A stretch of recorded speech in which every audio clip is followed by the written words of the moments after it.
Give me la dolce vita, hot music. I'm Jimmy Peterson, born in the United States, resident of Austria, citizen of the world. BA in history, master's in education, followed by more than 40 years of ski bumming, street music, and travel. But hey, Dad, don't fret about my poor resume. I've met many people, made a lot of friends, skied more than 4,000 days on all 7 continents, and I've come away with quite a few interesting stories to tell. I'm traveling free. I wanna travel free.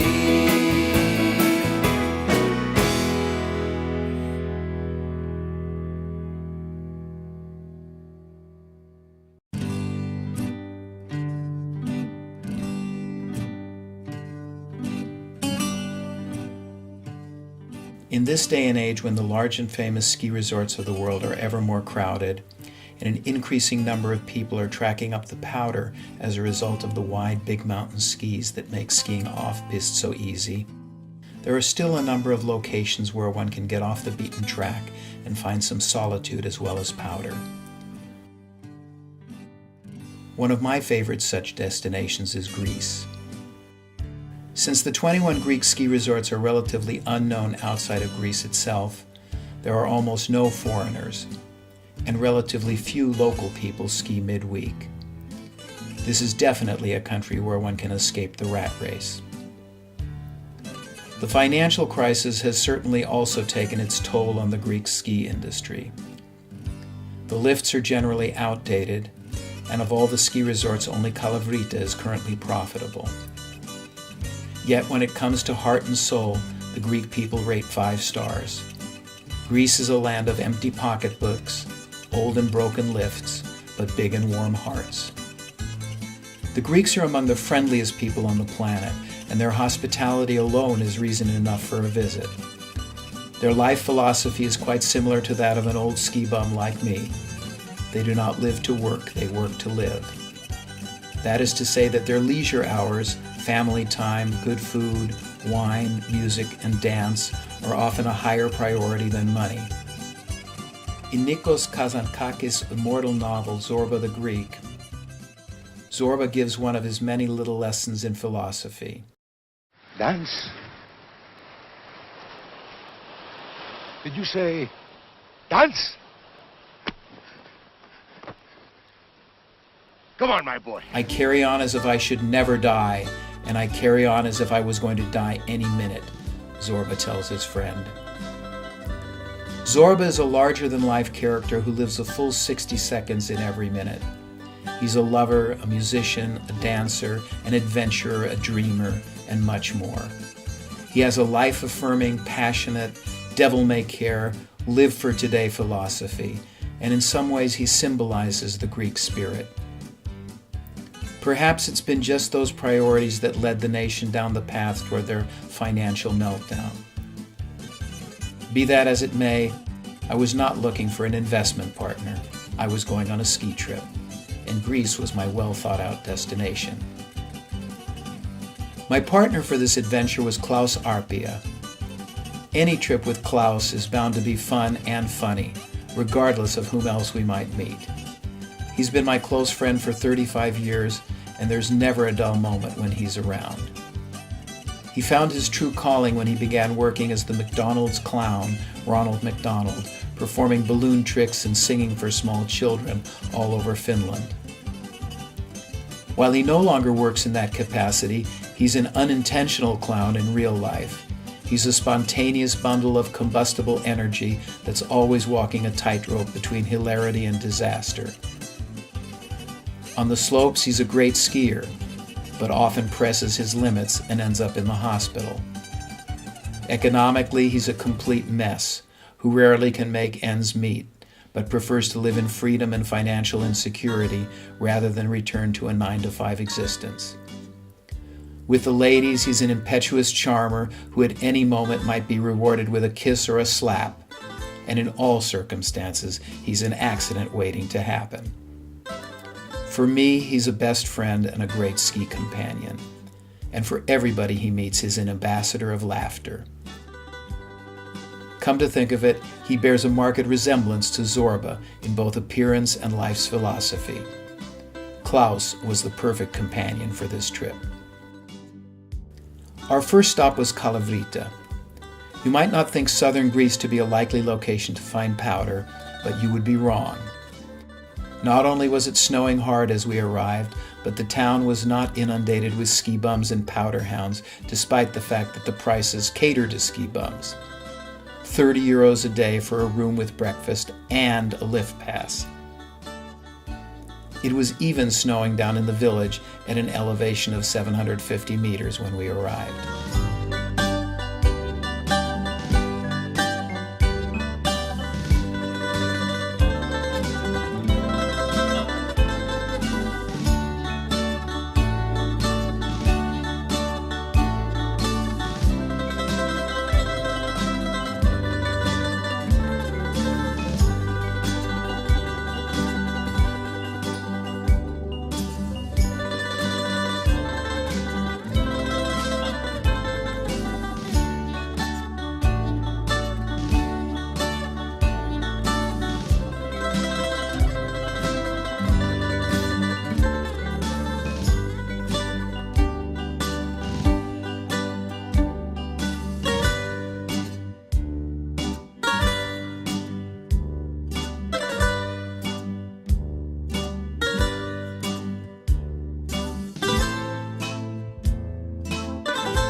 Powder to the people. We met the mountain manager, Leonotis Spiropoulos, who was kind enough to show us around his mountain. How long have you been working as a general manager here? The last 3 years. And before that, you were doing what? Before that, and I'm still doing it, I'm a civil engineer. And I'm skiing since I was 3 years old. And I love this mountain, actually. I've traveled a lot for skiing, but this mountain is the one that I love, the one that I have in my heart. Even though you told me that you've been skiing in St. Moritz, you've been skiing in Val Thorens, La Trois-Vallées, you've been skiing in Germany, Austria, in Italy, you still love this mountain the most. Yes, I love this mountain because it has fantastic freeride runs. It operates only with fresh snow, and usually we have a period of 3 or 4 months of fresh snow. One of the things I really liked about Cala Rita is, as you said, that there's no artificial snow. And my old knees, they really can tell. The moment I'm on artificial snow, they start hurting. When they're on natural snow, It's like sliding on yogurt. how long is your season usually? Usually it's from the end of December to the middle of April. Of course, there's so much more to Greece than just skiing. While driving among the 21 ski resorts, one is rarely very far away from their lovely coastline, a beautiful landscape, or an interesting historical site. The historical sites are sometimes from antiquity and other times from more recent history. Sadly, Cala Rita is the location of a very dark moment in more recent Greek history. On this location in December of 1943, Greek partisans captured 81 German soldiers and put them to death. A few days later, in retribution, the Germans took every male citizen of the town over the age of 14, 692 people in all, and murdered them here in the fields outside of town. I can really feel for the people, as I also come from that dark Holocaust past with my family, fortunately, escaping from Austria and not becoming victims of the Holocaust, but becoming refugees in the United States. There are also interesting places to visit close to Cala Rita of a much more pleasant nature. This is one of the most impressive looking caves that I've ever seen. We haven't even got to the lakes yet. There are 13 lakes here. They were first discovered. The cave was discovered earlier, but the lakes were first discovered in 1964. If you're coming to ski in Cala Rita, don't miss the chance to drive an extra 20 minutes and visit a fascinating underground spectacle. Human beings have created some amazing stuff. but it still doesn't hold a candle to what Mother Nature can do. There was still time for an après-ski, and on the way down to town we stopped at a roadside stand for a drink. This random and seemingly insignificant decision led to a chain reaction of hospitality that probably could only happen in Greece. It all began innocently enough as Klaus and I asked the young ladies behind the counter if they had an ouzo. Μέλι. Μέλι παραγωγής μας. Honey. Greek honey. I got two. Country road, take me home to the place I belong, West Virginia, Mountain Mama, take me home.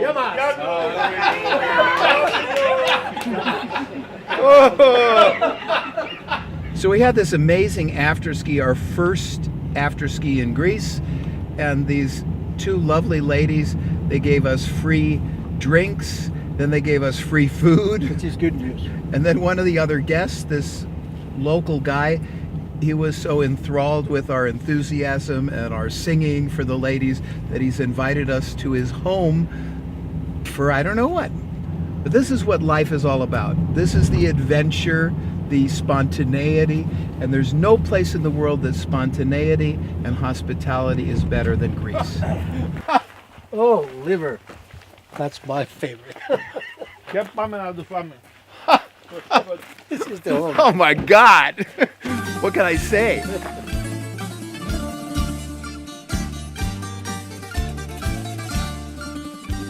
Georgos Glava spoke very few words of English, but we communicated with ouzo, food, music, dance, and laughter.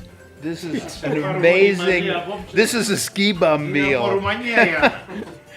Greece is a ski bum country. Everybody's so hospitable, it's unbelievable.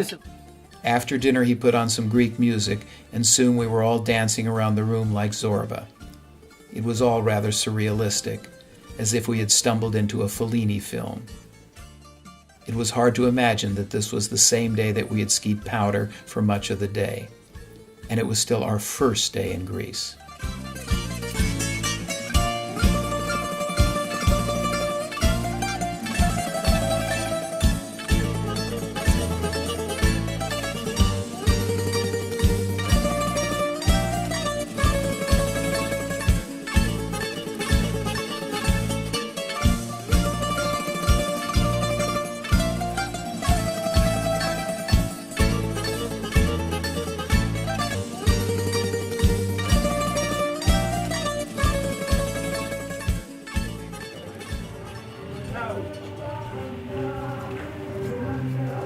Crazy Greek hospitality, the best in the world.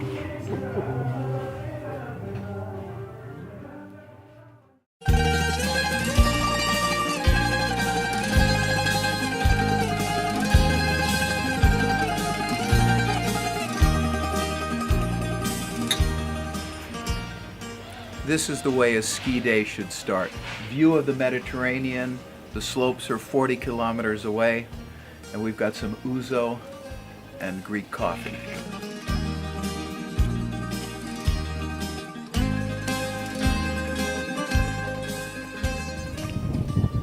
We're here for skiing, but a ski bum has to eat.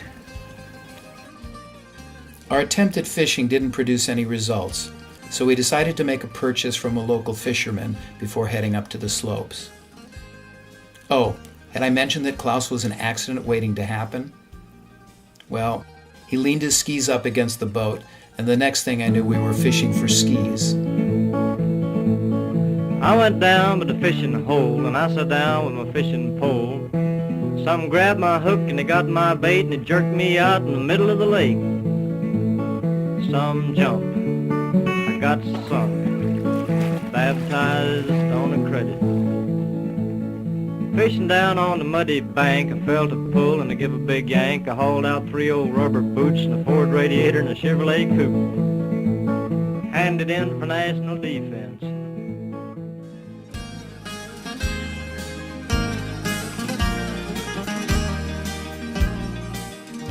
I love these olive trees. And actually, I love the olive oil. And I love the olives. There's nothing better than a Greek salad. We headed toward Parnassus, Greece's largest and most popular ski resort. When we arrived at the resort, the snowstorm had still not abated. As in Cala Rita, the slopes were almost empty. There was no indication that this was in fact a popular ski area. Klaus and I floundered and groped in the fog for a while like blind men who had lost their canes.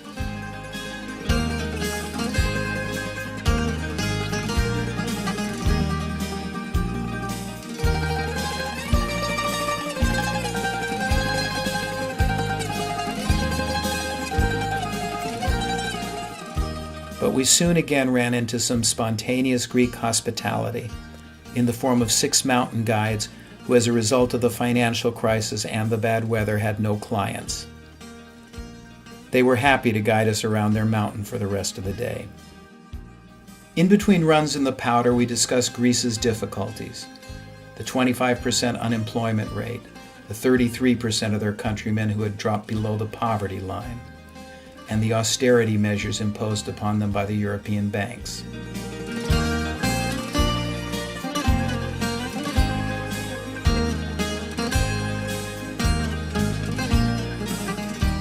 Our new friends had an objective view of the face-off between their countrymen and the European banks.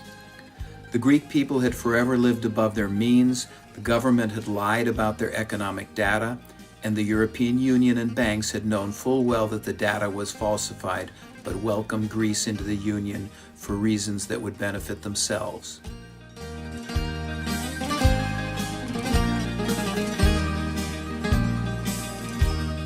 I admired our new friends for their ability to put on a happy face and enjoy life despite the unenviable plight of their country. Of course, they were among the lucky ones. Even if they temporarily had no clients today, they did at least have a job. The question of how long their jobs would last if nobody could afford to ski anymore did not come up. So we're up for another adventure here. Our Greek buddies are showing us the tree run. This is a road run, starts a little bit below the bottom of the Parnassus. And these guys, they love to ski the trees, right? Yeah, we're gonna do the 3 parts, tree run 1, 2, and 3. We're gonna do the 1. If you like, we can continue to do the 2, and if you keep on lagging, we can do the 3.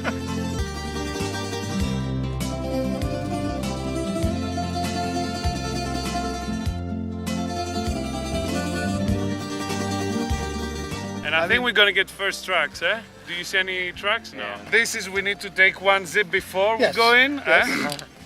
What is this? Chipu, right? What a Chipu. There you go. Nice. Enjoy. Take it easy. It's not American beer. It's a lot of alcohol. It's not finished. If you see, it's 42%, eh? But it's nice. I can't. Why not? Come on.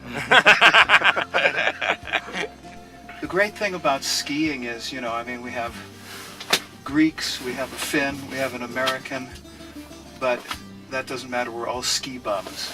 Laura, what do you think? I think we're all citizens of the world. Nationalism and religion both preach hatred and division. When you classify me, you put me in prison.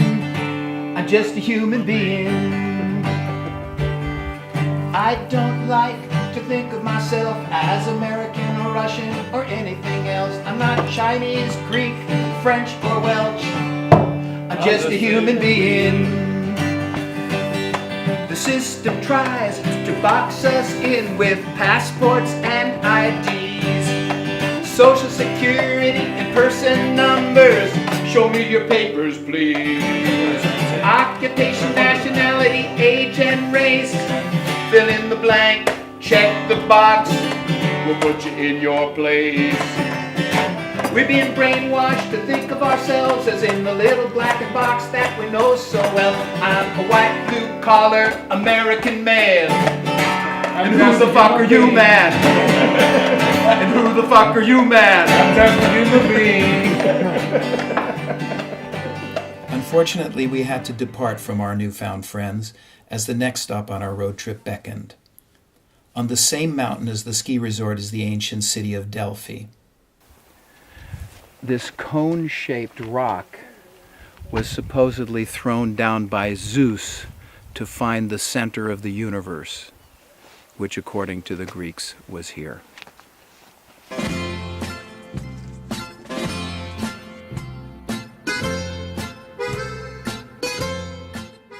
Behind me is the remains of the Temple of Apollo, and there was an old woman chosen to be the oracle from the local community, and she remained the oracle until she died and a new one was chosen.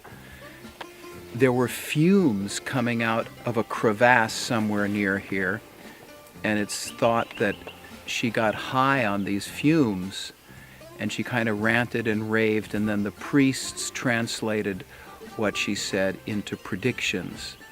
And so the oracle, in a sense, was consulted by the highest leaders of the country.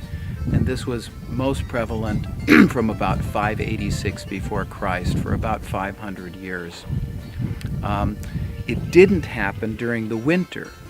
I suspect the oracle was skiing on the local mountain during the winter. I prophesize there will be much powder on your visit in Greece. We're at the highest point in the Apollo sanctuary here in Delphi, and that's the site of the old stadium. From 586 BC, the Pythian Games were held here. They were the second most important sporting event after the Olympics.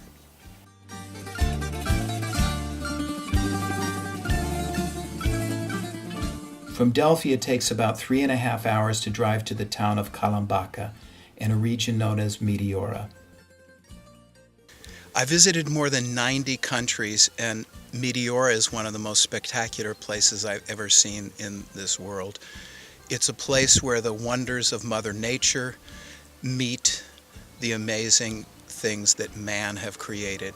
You have these monoliths that once were the delta of a river, according to geologists, and you have these 14th century monasteries built on the top of the cliffs that is hard to believe.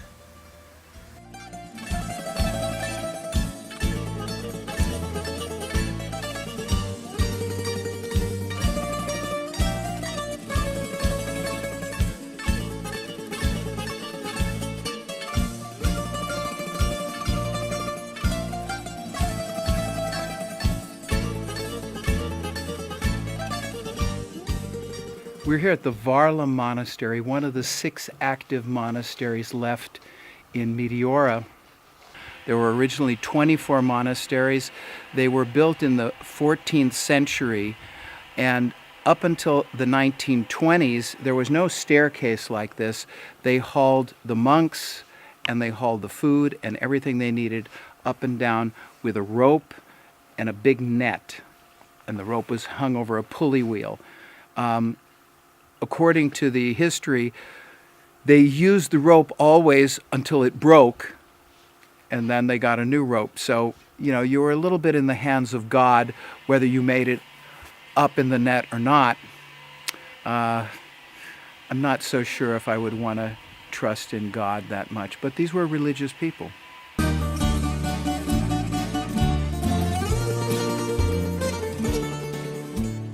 We prayed for sunshine for our next ski destination and headed westward toward the home of Zeus, Mount Olympus. Zeus must have heard our prayers, for the morning was bluebird and wind still. The skiing on Mount Olympus is rather unique. The lift is operated by the military to train their mountain troops, but on weekends it's open to the public. The entrance to the military base is surrounded by razor wire fences, but beyond this rather intimidating entry is a beautiful world of white.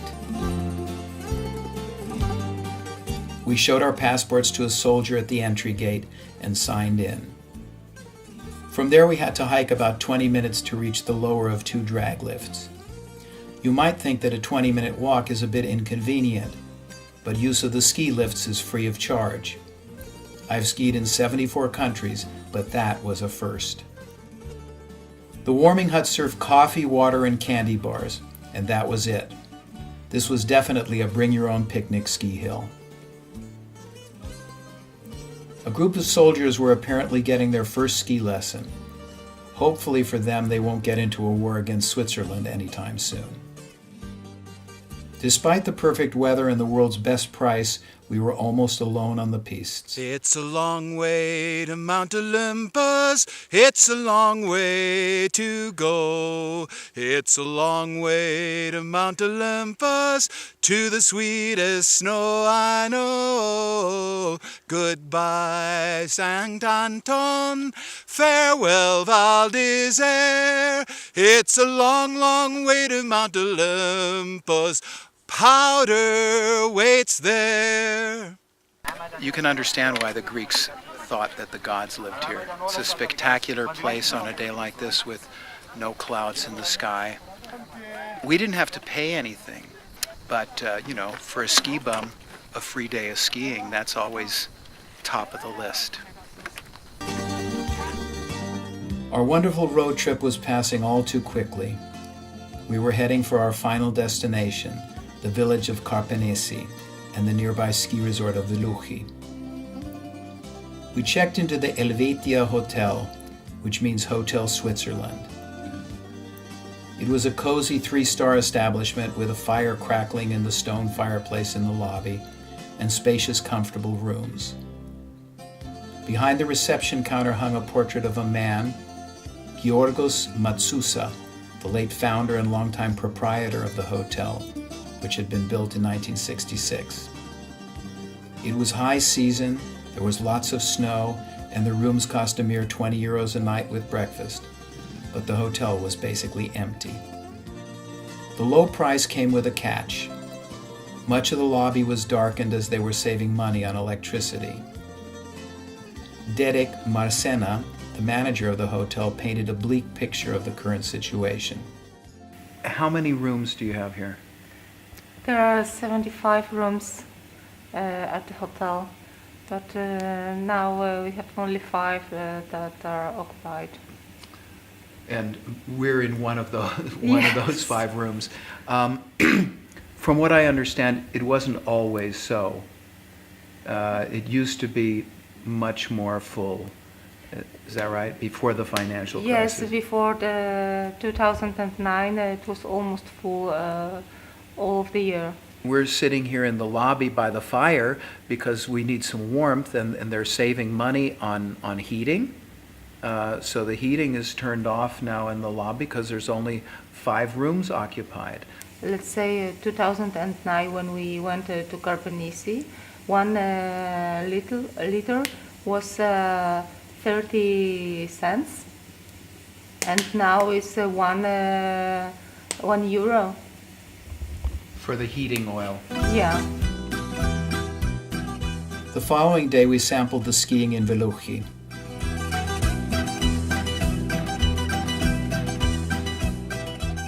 They call this the Switzerland of Greece, and I can certainly understand why. The infrastructure at the resort, however, bore no resemblance to Switzerland. The resort was a textbook model of deferred maintenance. I'm standing under the wheelhouse of one of the 5 lifts here in Veloute, but this lift is broken. That lift was out of commission for the whole season, but the highest lift was also idle on the day of our visit. Problem. And this lift seemed to be operating in first gear. Once again, there were very few people on the mountain. Naturally, the resort can't earn the money for repairs when the people can't afford to go skiing. Of course, Klaus and I could take advantage of the empty slopes and the beautiful views. After all, we had come to escape the crowded resorts of the Alps.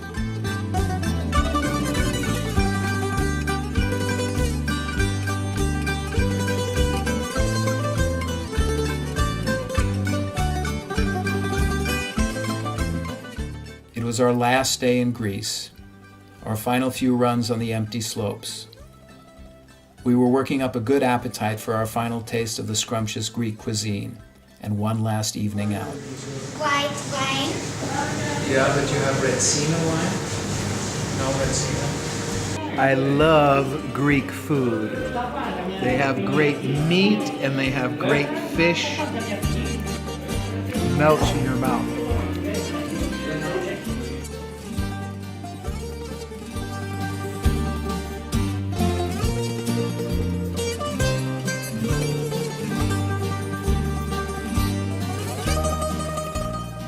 That was the best waitress I've ever had.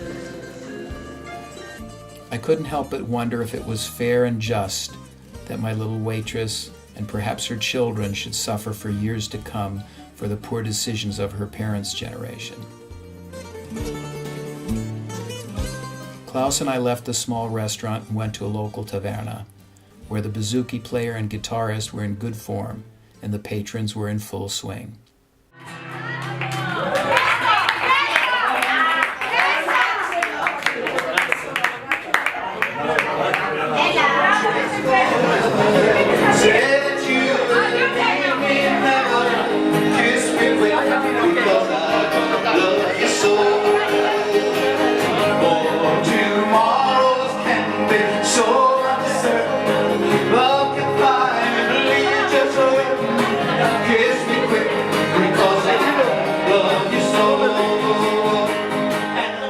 Perhaps the Greek people intuitively take the lyrics of Elvis's song, "Kiss Me Quick," to heart. Tomorrows can be so uncertain. Love can fly and leave just hurtin'. For the Greek people, Zorba, my friend Klaus, and maybe even for this old ski bum, it's somehow ingrained in our DNA to live for today.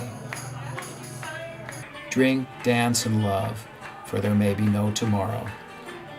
It's a philosophy where emotion is victorious over reason, and the Greek people seem to have that ability. Whether that's good or bad is hard to say. Perhaps good in the short term, but bad over the long haul. Good, bad, or indifferent, it was clear that we were all enjoying the moment. And I wondered what the German bankers were doing tonight.